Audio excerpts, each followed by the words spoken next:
कौन थे? बाबा साहब थे और एक श्यामा प्रसाद मुखर्जी, और उसके लिए रिकमेंडेशन गांधी जी ने की थी, ये रिकॉर्ड में है। अगर हम लोग कभी ध्यान से देखें तो पता चलता है कि उस पूरे मंत्रिमंडल में ऐसा कोई भी मंत्री नहीं था जो उच्च शिक्षा की दृष्टि से डॉक्टर बाबा साहब की बराबरी कर सके, लेकिन इतिहास में उनको जो स्थान मिलना चाहिए था वो नहीं मिला, जितनी जल्दी मिलना चाहिए था वो नहीं मिला, उसमें भी देरी हुई। जो सम्मान उनको जितने समय पर मिलना चाहिए था उसमें भी देरी हुई।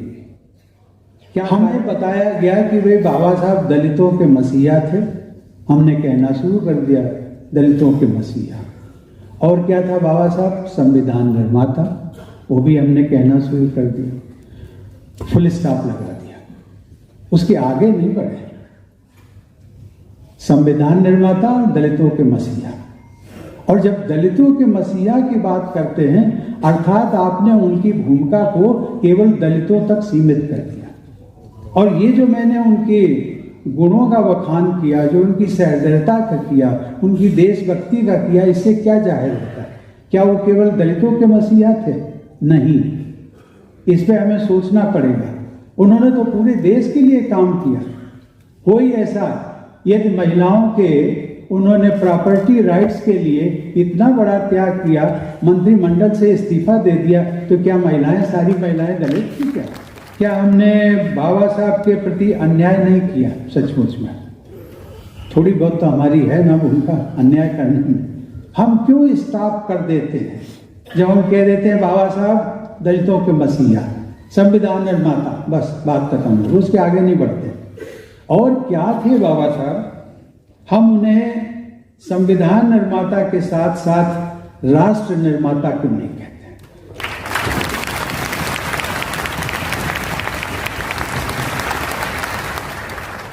हम उन्हें दलितों के मसीहा के साथ साथ गरीबों और पिछड़ों या फिर भारतीयों का मसीहा क्यों नहीं कहते? हम उन्हें सामाजिक क्रांति का दूत क्यों नहीं कहते? हम उन्हें भारत का भाग्य विधाता क्यों नहीं कहते? भूमिका ड्राफ्टिंग कमेटी के अध्यक्ष बाबा साहब डॉक्टर भीमराव अंबेडकर ने निभाई, जिन्हें 1990 में मरणोपरांत भारत रत्न से सम्मानित किया गया। मैं उस राजनीतिक, चूंकि मैंने एक ओथ ली थी जिस समय राष्ट्रपति बना था कि अब मैं राजनीति की कोई बात नहीं करूंगा, राजनीतिक पार्टी नहीं ज्वाइन करूंगा, ये सब अभी भी प्रोटोकॉल लागू है, इसलिए मैं बात भी नहीं करता हूं। लेकिन आप सब लोग जानते हैं कि किन कारणों से बाबा साहब को, जो बहुत पहले उनको हक मिलना चाहिए था भारत रत्न का, क्यों इतनी देरी हुई। मैं उसमें जाना नहीं चाहता हूं, लेकिन ये कहीं न कहीं एक पूरे समाज को सोचने का विषय जरूर है। बाबा साहब ने संविधान सभा में और उनके सहयोगी अपने दृष्टिकोण में उल्लेखनीय रूप से उदार थे। उन्होंने संविधान में संशोधन में लचीलेपन की अनुमति दी और विचार की विभिन्न धाराओं के प्रति सहिष्णुता दिखाई। सबसे बढ़कर उन्होंने स्वतंत्रता और न्याय और भाईचारे, निष्पक्षता और समानता की सीमाओं का विस्तार करने के लिए भावी पीढ़ियों की बुद्धि पर भरोसा किया, विवेक पर। देवी और सज्जनों, बाबा साहब एक बहुआयामी व्यक्तित्व के धनी थे। वे एक असाधारण अर्थशास्त्री, विधिवेत्ता, सजग पत्रकार और विद्वान समाजशास्त्री थे। साथ ही वे महिला सशक्तिकरण के प्रबल पक्षधर और कर्मठ समाज सुधारक भी थे। अपने मूक नायक, जिसको हम जानते हैं, एक पत्र निकालते थे, जनरल मूक नायक नाम के अखबार के द्वारा उन्होंने सदियों से चुप करा दिए गए लोगों की भावनाओं को अभिव्यक्ति दी थी। भारत के उनका एक, जब हम उनके बहुआयामी व्यक्तित्व की बात करते हैं, उनका एक ऐसा कोई समाज का क्षेत्र नहीं है जिसके बारे में बाबा साहब ने काम ना किया हो, सोच विचार न किया हो और एक इस देश को एक थॉट न दिया, ऐसा कोई भी क्षेत्र नहीं मिला। भारत के रिजर्व बैंक की स्थापना में डॉक्टर अंबेडकर की अहम भूमिका थी। He was the first person जिन्होंने सजेस्ट किया था कि in India there should be a central bank of its own. उस समय जो था वो हम बैंक ऑफ इंग्लैंड से सब काम चलाते थे, और उसी दौरान ब्रिटिश पीरियड में ही जो है वो रिजर्व बैंक ऑफ इंडिया की स्थापना भी हुई, सिंचाई और बिजली के उत्पादन के लिए। इसका संबंध किससे है? किसानों से। दामोदर वैली और हीराकुंड जैसी बड़ी परियोजनाओं के निर्माण के मूल में भी उनके ही विचार थे। हमारे देश की बिजली की व्यवस्था के विकास में उनका मौलिक योगदान रहा। हमारे घरों की रोशनी और खेतों की हरियाली बहुत कुछ उनकी नीतियों और विचारों की वजह से ही है। जब हम मजदूरों की बात करते हैं, महिलाओं की बात करते हैं, तो उनके लिए काम करने की जो अवधि थी 12 घंटे तय की गई थी बाय द देन गवर्नमेंट। उसको बाबा साहब ने आंदोलन करके 8 घंटे कराने में भी एक अपनी भूमिका निभाई। इन बातों का मैंने उल्लेख जानबूझ करके किया है आप सबके सामने, और उसी के साथ मैं आगे आऊंगा। जयंत चौधरी यहाँ बैठे हुए, इनके ग्रैंडफादर चौधरी चरण सिंह, हम सब लोग जानते हैं, उत्तर प्रदेश के मुख्यमंत्री रहे, कई बार इस देश के प्रधानमंत्री रहे, और एक वो भी बहुआयामी व्यक्तित्व के धनी थे। संयोग से मेरी केवल उस समय में बहुत वो नहीं था, लेकिन संयोग से मेरी उनसे दो बार भेंट हुई थी, और जो कुछ मैंने सीखा उसकी कभी कुछ और मंच होगा उस पर बात करूंगा, लेकिन जो मैंने सीखा उनका कंटेक्स्ट में आप सबके सामने फिर लाऊंगा। मैंने क्यों बात की चौधरी चरण सिंह जी की। हम सब जानते हैं कि नेहरू जी के प्रथम मंत्रिमंडल में बाबा साहब को कानून मंत्री के रूप में जिम्मेदारी मिली थी। उस समय केवल 2 ही ऐसे व्यक्ति थे जो कि नॉन पॉलिटिकल, जिसको हम कह सकते हैं, they were inducted as ministers in Nehru government. कौन कौन थे? बाबा साहब थे और एक श्यामा प्रसाद मुखर्जी, और उसके लिए रिकमेंडेशन गांधी जी ने की थी, ये रिकॉर्ड में है। अगर हम लोग कभी ध्यान से देखें तो पता चलता है कि उस पूरे मंत्रिमंडल में ऐसा कोई भी मंत्री नहीं था जो उच्च शिक्षा की दृष्टि से डॉक्टर बाबा साहब की बराबरी कर सके।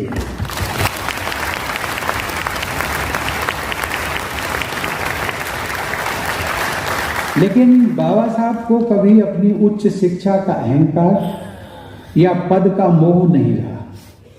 वो हर मंच से समाज के हर वर्ग और देश के विकास के लिए काम करते रहे, सबके लिए काम करते रहे, लेकिन ऐसा करते हुए उन्होंने विशेष रूप से समाज के कमजोर वर्गों, अनुसूचित जनजाति, पिछड़ों के कल्याण की बात हमेशा की। देश की महिलाओं को संपत्ति में बराबरी का दर्जा दिलाने के लिए तो उन्होंने केंद्रीय मंत्रिमंडल से इस्तीफा तक दे दिया।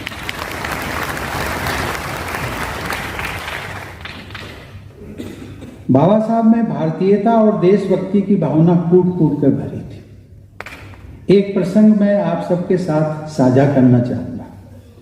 स्वतंत्रता संग्राम के दौरान जो सांप्रदायिक दंगे हो रहे थे, उसमें सांप्रदायिक सौहार्द को बनाए रखने के लिए हमारे देश के स्वतंत्रता सेनानी और बड़े बड़े मूर्धन्य जो नेता थे, इंक्लूडिंग गांधी जी, सब लोगों का ये कहना था कि वे हमें जनता के बीच में जाकर के एक सौहार्द बनाए रखने के लिए एक बात कहनी है। उसमें हमें हिंदू मुस्लिम की बीच में दरार की बात नहीं करनी है। हमें हमेशा कहना है कि हम सबसे पहले भारतीय हैं, बाद में हिंदू, मुस्लिम या ईसाई है। ये सभी नेताओं का कहना था। लेकिन बाबा साहब की सोच इस सोच से एक कदम आगे थी। और वो कैसे? बाबा साहब कहते थे कि हम सबसे पहले भारतीय हैं, बाद में भारतीय हैं और अंत में भी भारतीय हैं।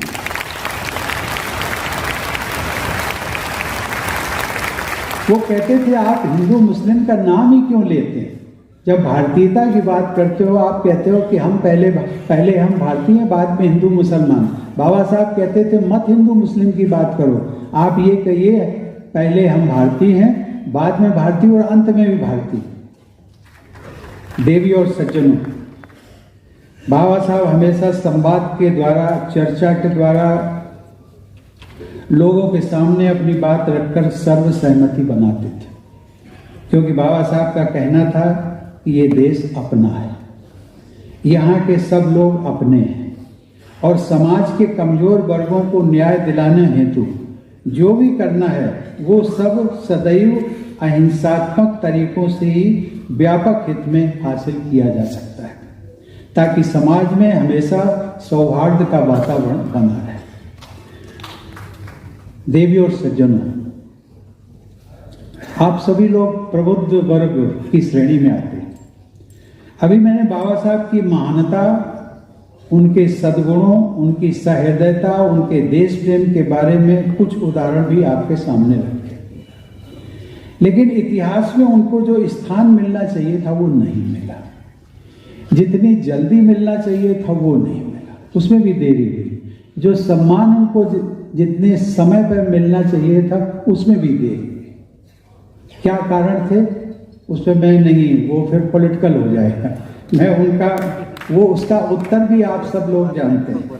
प्रायः इसका उत्तर एक दिया जाता है कि समाज ने, अर्थात आम समाज, सरकारों ने उनके साथ अन्याय किया। अब मैं यहाँ पे एक सवाल पूछता हूँ आप सबसे, ये कहकर के तो हम अपनी जिम्मेदारी को सचमुच में टाल देते हैं कि भाई उनके कारण उनको सम्मान नहीं मिला, दूसरों के कारण जो है बाबा साहब को न्याय नहीं मिला।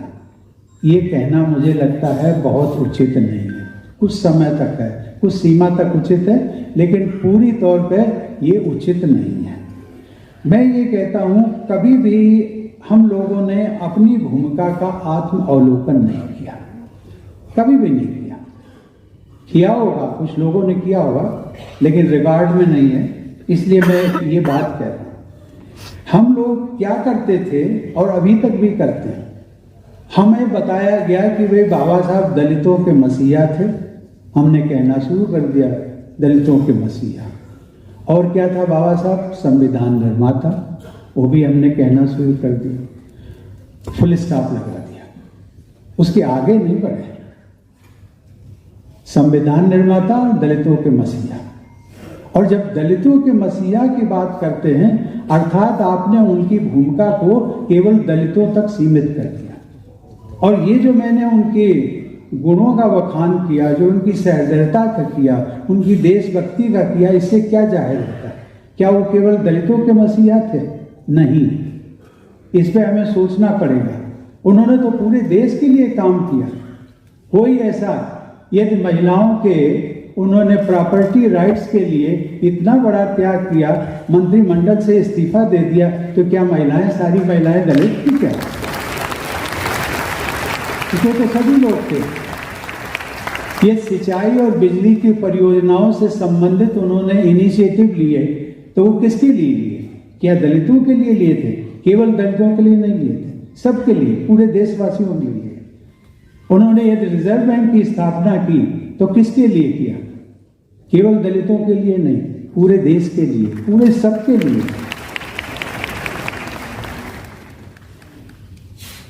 क्या हमने बाबा साहब के प्रति अन्याय नहीं किया? सचमुच में थोड़ी बहुत तो हमारी है ना भूमिका अन्याय करने में। हम क्यों स्टॉप कर देते हैं जब हम कह देते हैं बाबा साहब दलितों के मसीहा, संविधान निर्माता, बस बात खत्म हो, उसके आगे नहीं बढ़ते। और क्या थे बाबा साहब? हम उन्हें संविधान निर्माता के साथ साथ राष्ट्र निर्माता क्यों नहीं कहते?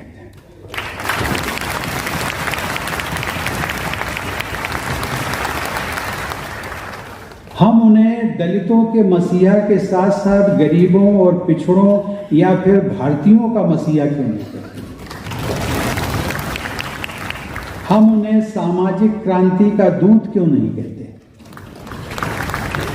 हम उन्हें भारत का भाग्य विधाता क्यों नहीं कहते? ये सवाल मैं आप सबसे पूछ रहा हूं। लोगों ने हमें भटकाया है। हमें अधिकारों और कर्तव्यों के प्रति सचेत रहना है। ये जरूरी है कि हम अच्छी शिक्षा हासिल करें, ऐसी शिक्षा जो हमें मानसिक रूप से परिपक्व बनाए। बाबा साहब ने इसी प्रकार की शिक्षा प्राप्त करने का पहला मंत्र दिया था कि शिक्षित बनो। कभी आप लोगों ने सोचा होगा, आप में हम भी शामिल हैं, कभी आप लोगों ने सोचा होगा कि बाबा साहब ने एक मंत्र दिया था, शिक्षित बनो, संगठित रहो और संघर्ष करो। ये क्रम जो है वो क्रम ऐसा क्यों दिया था? सीधे सीधे क्यों नहीं कर दिया कि संघर्ष करो? ऐसा तो नहीं कहा। शिक्षा, और वो शिक्षा मॉडर्न एजुकेशन, वो शिक्षा जिससे कि हमारी समझदारी बढ़ती है।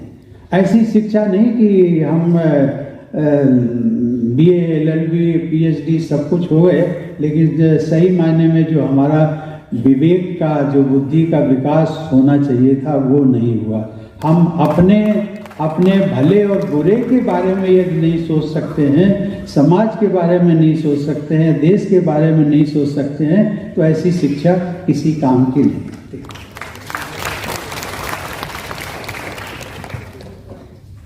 एक मैं यहाँ पर बहुत सारे महाराष्ट्र के लोग भी हैं, उत्तर प्रदेश के बहुत सारे लोग हैं। मैं एक बात आपसे शेयर करना चाहूँगा कि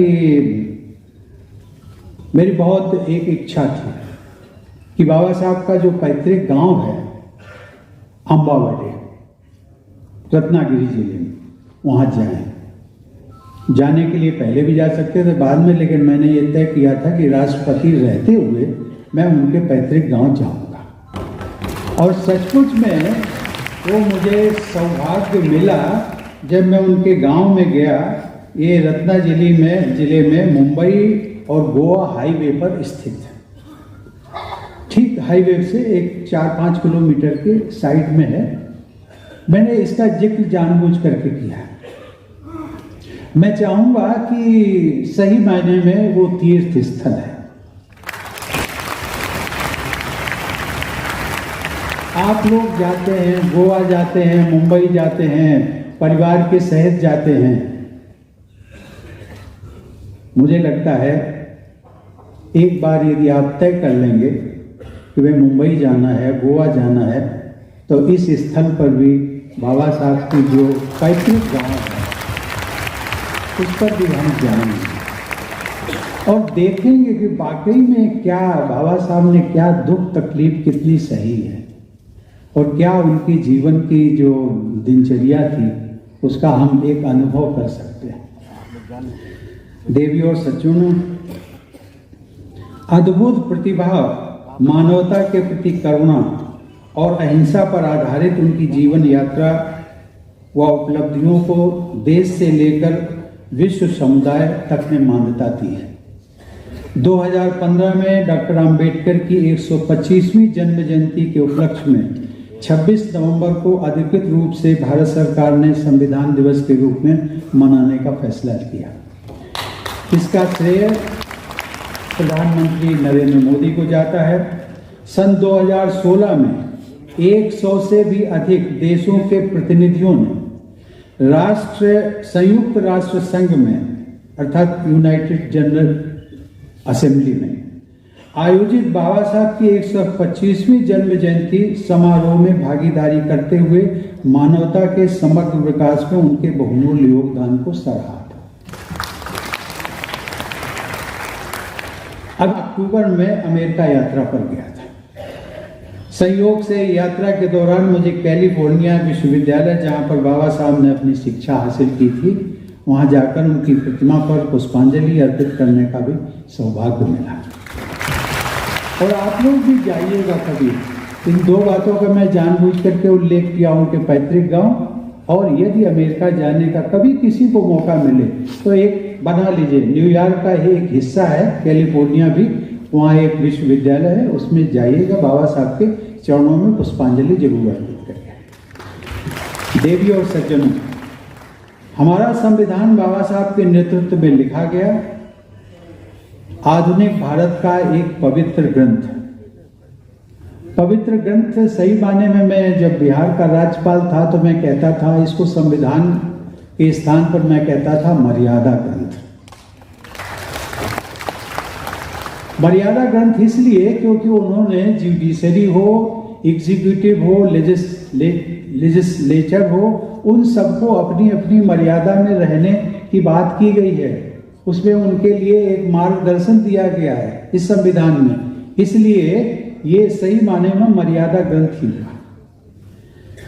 इस संविधान ने हमारे लोकतंत्र को ये ताकत दी है कि पिछड़े और वंचित वर्गों के लोग देश के सर्वोच्च पदों तक पहुंच रहे हैं, चाहे वे राजनीतिक क्षेत्र में हों, संवैधानिक पद पर हों, अथवा हाई कोर्ट या सुप्रीम कोर्ट में हो। और इस सब का श्रेय यदि किसी को जाता है, संविधान को जाता है और संविधान निर्माता बाबा साहब को जाता है।